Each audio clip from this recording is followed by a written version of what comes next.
जब भी आए हैं तो हमेशा गुरुवर ने 2 पंक्ति सुना के संतुष्ट किया है, लेकिन आज यही निवेदन करने आए हैं कि हे मुनिवर अब प्रतीक्षा न करवाएं और चातुर्मास इंदौर में हो, इसकी घोषणा आपके मुखाग्र से हो। भोपाल वाले कह रहे हैं महाराज कि अगर आप लेके जा रहे हैं तो कोई दिक्कत नहीं, लेकिन चातुर्मास के पश्चात पुणे भोपाल में महाराज का पदार्पण हो, ये निवेदन कर रहे हैं। परम पूज्य मुनिवर हमेशा कहते थे एक ना एक समा अंधेरे में जलाए रखिए, सुबह होने को है माहौल बनाए रखिए। महाराज सुबह भी हो चुकी है, इंदौर में माहौल भी बन चुका है, बस आपका आशीर्वाद हमें प्राप्त हो। और निवेदन कर रहे हैं हमारे इंदौर समाज के वो सभी शख्स, अशोक जी दोषी जी, हमारे नवीन जी, आनंद जी, मनोज जी, साथ में हर्ष जी यहाँ पर चलते हैं तो हमारे अतुल जी, और यहाँ पर चलते हैं तो हमारे मुकेश जी पाटवर्दी, सुनील जी बिलाला, यहाँ धर्मेंद्र जी और हमारे राकेश जी, अनुभव जी और अनामिका जी। और इंदौर में एक समाज ऐसी है जिसकी अध्यक्ष महिला है, तुकोगंज जैन समाज की अध्यक्षा श्रीमती रानी दोषी। ये सभी आएंगे परम पूज मुनिवर के श्री चरण में नमन करते हुए यही निवेदन करेंगे महाराज आज 2 पंक्ति मत सुनाना, आज तो आप आशीर्वाद देना कि तुम चिंता मत करो, तुम्हारे यहाँ आशीर्वाद चातुर्मास जरूर होगा। गुरुदेव के चरणों में सत सत नमन। नमोस्तु नमोस्तु गुरुदेव। माँ अल्य की इस पावन नगरी में, हिंदुस्तान की सबसे स्वच्छ नगरी इंदौर शहर में चातुर्मास की स्वीकृति गुरुदेव मिल जाए, इंदौर बड़ा धन्य होगा और बड़े ही भाव के साथ और बड़े ही उसके साथ आपका चातुर्मास का इंतजार कर रहा है। संपूर्ण शहर लालय थे कि आप घोषणा करें कि इंदौर में चातुर्मास हो, ऐसा हम सब निवेदन करने आए हैं गुरुदेव। मुनि संघ के चरणों में सत सत वंदन। नमोस्तु महाराज। देखिए जैसे जैसे मौसम ठीक हो रहा है, शीतल बयार आपको स्पर्श करते हुए इंदौर की तरफ हो रही है और उतनी आतुरता उतनी खुशी सबको हो रही है कि महाराज श्री का भव्य मंगल प्रवेश इंदौर में होगा। लेकिन उसके पहले मेरा कहना है कि महाराज श्री जिनको टीवी में 13 साल 14 साल से इंदौर वासी देख रहे हैं, उनका कहना है कि वो गुरुजी टीवी से निकल के कब आएंगे इंदौर शहर में, सबको इंतजार है। और हमारा सबका सोचना ये है कि आचार्य श्री के द्वारा चलती फिरती जो घड़ी 3 मूर्ति है, 3 मूर्ति के मंदिर इंदौर में काफ़ी है, लेकिन चलती फिरती 3 मूर्ति सत्संग पहली बार इंदौर में चतुर्मास करने आ रही है, तो सबको बड़ी उत्सुकता है। तो आज सबकी ओर से, पूरे इंदौर शहर के समाज की ओर से मैं आपसे निवेदन कर रहा हूँ कि आप अपने श्री मुख से उद्घोषणा करें कि चतुर्मास की स्थापना कब होगी, ताकि हम थोड़ी सी उसकी तैयारी, कब मंगल प्रवेश होगा, कब चतुर्मास स्थापना होगी, तो हम थोड़ी सी हल्की फुल्की उसकी तैयारी कर सके। इसी निवेदन के साथ में प्रश्न बाद में महाराज श्री। देखिए और भी कोई को बोलना है क्या? गुरुदेव आपने इसके पहले बोला था बादल गरज रहे हैं और बरसना है, बादल भी हैं गुरुदेव, आ भी गए हैं। भोपाल हम आए थे गुरुदेव जब आपने हमें संकेत दिया था, लेकिन अब तो निवेदन है गुरुदेव, अब हम थक गए गुरुदेव, इस लालायित हैं कि आप हाँ करने बस कब करेंगे, क्या करेंगे गुरुदेव चतुर्मास कलश स्थापना करने के लिए हम दो। और बस लास्ट। नमोस्तु गुरुदेव। गुरुदेव बस इस बार पूरे इंदौर जैन समाज का हर क्षेत्र का हर व्यक्ति यहाँ उपस्थित है। 5000 से अधिक लोग भी आपके श्री चरणों में आए और आज सभी धर्मनिष्ठ और एक संचालक लोग आपके चरणों में आए हैं। बस गुरुदेव आज पुनः निवेदन कि आप आज घोषणा करके पूरे इंदौर को बता दीजिए कि आज आपका चतुर्मास निवेदन। अब आगे भी तो करने दो। देखो हाँ धर्मेंद्र, चलो धर्मेंद्र आ जाओ, आप बोल दो अपनी बात। धर्मेंद्र सिंपल दोनों आगे आ जाओ। सिंपल। गुरुजी काफी समय से इंदौर समाज इंतजार कर रही है, तो बस आप घोषणा करो कि हमें चौमासे का लाभ मिले।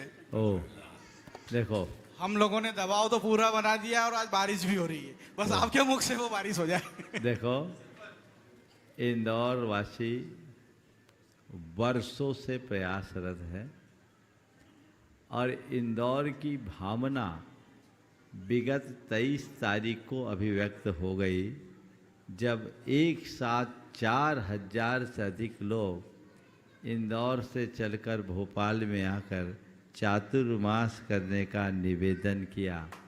ऐसा लगता था मानो पूरा इंदौर ही यहाँ उमड़ आया है। आप सबकी भावनाओं से हम सब अच्छे तरीके से परिचित हो गए हैं और आपकी भावना को ध्यान में रखते हुए ही भोपाल से निकले हैं। आखिरी बैरियर ख़त्म हो गया है। अब इंदौर वालों के लिए कोई खतरा तो नहीं बचा। अब खतरा बचा नहीं तो सब तुम लोग समझ लो और अपनी तैयारी करो। आगामी 21 तारीख को चातुर्मास का योग होगा। हम अपनी औपचारिक सहमति तो अभी नहीं देंगे, लेकिन आप अपनी तैयारी कर सकते हैं। अब आपके लिए कोई बैरियर नहीं है। आप अपनी तैयारी कीजिए और समग्र समाज को एकजुट बनाकर, मैं देख रहा हूँ पूरे इंदौर में बड़ा उत्साह है, एकजुटता है। बस इसी एकजुटता, एकात्मता, उत्साह को बनाए रखिए और बाकी बहुत जल्दी लगभग सब रिजल्ट भी खुल ही गया है। आप लोग सब समझदार हैं, ज़्यादा कहने की ज़रूरत नहीं है। लेकिन इस बार हमारे चातुर्मास का कलश स्थापना 21 तारीख को होगा। आप लोग बोल रहे इंदौर में होगा, तो हम 21 तारीख को इंदौर में रहेंगे तो इंदौर में ही होगा, उसमें सोचने की बात है। आप लोग अपने प्रयास कीजिए, भावनाएं भाइये। खतरा तो ख़त्म हो गया है, लेकिन अभी सोना मत, जागते रहना। कभी कभी किनारे पर भी नैया डूब जाती है। हाँ, मुझे मालूम है इंदौर की नैया पार होने वाली है, डूबने का तो सवाल ही नहीं। लगे रहिए, हम लोग आगे देख रहे हैं। और जो उद्देश्य लेकर हम कुंडलपुर से चले थे, जैसा मैंने कहा, भोपाल वालों ने अपना मन बांधा है और आशा लगाए हुए हैं कि गाड़ी रिवर्ट होकर के आएगी। निश्चित भावना उनकी भी पूरी होगी और आप लोग अपना प्रयास जारी रखिए। नमस्ते हाँ। गुरुदेव। हाँ, पूरे देश में चतुर्मास स्थापना होना है 20 तारीख से, और सभी महाराज माता जी का विहार भी चल रहा है। मेरी जिज्ञासा यह है कि चतुर्मास में श्रावक लोगों का क्या कर्तव्य होना चाहिए, और आगम के अनुसार उसका क्या प्रोटोकॉल है? बहुत अच्छा सर। देखिए, 20 तारीख से चातुर्मास की स्थापनाओं का दौर शुरू होगा। 21 तारीख इस बार इसलिए क्योंकि 21 तारीख को रविवार भी है और वही गुरु पूर्णिमा का दिन भी है। और हमारे साथ तो एक सुयोग और है, हमारे महाराज संधान सागर जी का दीक्षा दिवस भी है। और 15 में हुआ था ना 10वां मुनि दीक्षा दिवस, बहुत धूमधाम के साथ उस दिन हम सब मनाएंगे। तो ये बहुत अच्छा सुयोग है। चातुर्मास एक बहुत अच्छा अवसर है जहाँ साधुगण एक स्थान पर रहकर अपना धर्माराधन करते हुए धर्म की प्रभावना करते हैं और श्रावक उनके संसर्ग सानिध्य में लेकर भरपूर लाभ उठाते हैं। आपने पूछा श्रावकों का क्या प्रोटोकॉल होता है, उनकी भूमिका क्या होनी चाहिए। श्रावकों को सबसे पहला प्रयास, जो साधु संत आए उनकी सेवा, उनकी चर्या, उनकी क्रिया और वैयावृत्ति में सहभागिता देनी चाहिए और उनसे धर्म प्रभावना का लाभ लेना चाहिए, पहला प्रयास। दूसरा प्रयास, चूँकि चातुर्मास के समय देश भर के अनेक लोग धर्म ध्यान के लिए आते हैं, तो उनके भी धर्म ध्यान की व्यवस्था बनाने में अपनी तत्परता दिखाना चाहिए। जितना बने व्रत, संयम, तप, त्याग की आराधना करते हुए अपने जीवन को आगे बढ़ाना चाहिए। तन मन धन से समर्पित होकर चातुर्मास को धर्म प्रभावना का एक अपूर्व और अलभ्य अवसर मानकर उसे साकार करना चाहिए। नमस्ते गुरुदेव। हाँ, आज इस समय वहाँ एक मिनट, एक सवाल और। हाँ हाँ हाँ हाँ, ठीक। हाँ एक ही, हाँ लास्ट। महाराज जी, हाँ रानी जी, अशोक जी दोषी अपना प्रश्न कर रहे हैं। महाराज श्री एक थोड़ी सा निवेदन है, शंका ही है, ऐसा मान लो कि ऐसा सुनते हैं कि जो महाराज जी मूर्तियाँ देते हैं और उसकी मूर्ति की जो पूजा अर्चना और शांतिधारा अभिषेक जो भी होते हैं, तो मूर्ति देने वाले लोगों को उसका 6% या 10%, मूर्ति देने प्रदाता को उसका 6% 10% पुण्य मिलता है।